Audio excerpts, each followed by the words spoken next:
The memory palace method of storytelling. If the mind was an abandoned palace, and the hero of the story was thrown away into that palace, what he would do?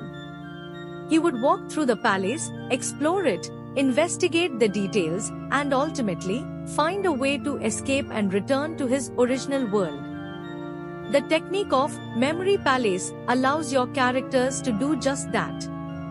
Memory palace, also called as method of loci, is a creative writing technique used to remember vast amounts of information. In storytelling, the technique can help the writer craft a character or even the entire story by delving into the intricate structures and mechanisms of their mind.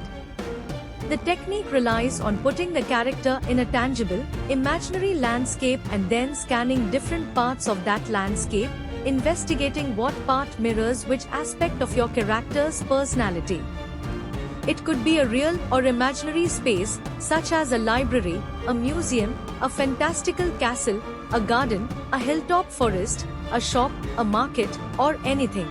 Consider this place as your memory palace. The next part is to walk through different parts of this memory palace and look deeply. Each part of this imaginary palace represents a different aspect of your character's life or a major theme of your story. A kitchen might serve one purpose while a bookshop the other. A garden might serve one purpose for the character while an airport might open up interesting possibilities for you to take your story forward. If you are willing to delve deeper, you can also assign different imaginary objects in this imaginary landscape to represent or explore different attributes of your character or storyline. The object could be as simple as a blade of grass or a wall clock. Consider this example, Leela's memory palace. Leela sat at her desk, the blank pages of her new notebook yawning before her like an abandoned attic.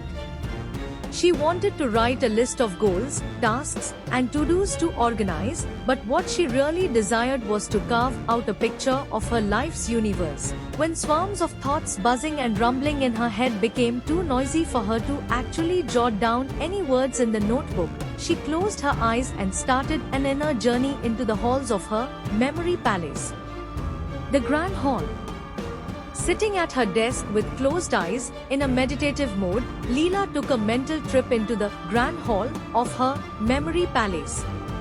A giant silk banner unrolling before her on a wall and an enormous wooden table in the center was some of the details she could see.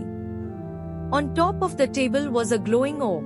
Taking a mental note, Leela placed her ambition on this orb: write a novel. At this point, the character of the writer had set an intention to accomplish a goal. The conservatory. The next room in Leela's memory palace turned out to be her conservatory, a garden where she stored all her creative ideas and projects. While walking in this garden, she imagined a giant blank notebook in place of the soil. Suddenly, the blank pages began to sprout with colorful flowers, grasses, tiny bugs, and trees that represented ideas, stories, and the projects she desired to work on. The library. The long corridor of library in her memory palace was sprawling with shelves of books. These, however, were not typical books. In Leela's inner world, each book represented a collection of memories, dreams, desires, thoughts, everything she liked or disliked, loved or hated, the chronicle of her individual self. The observatory. Finally, Leela stepped into the observatory of her memory palace and started peering through the telescope to project her greatest and the best self in the stars and the galaxies.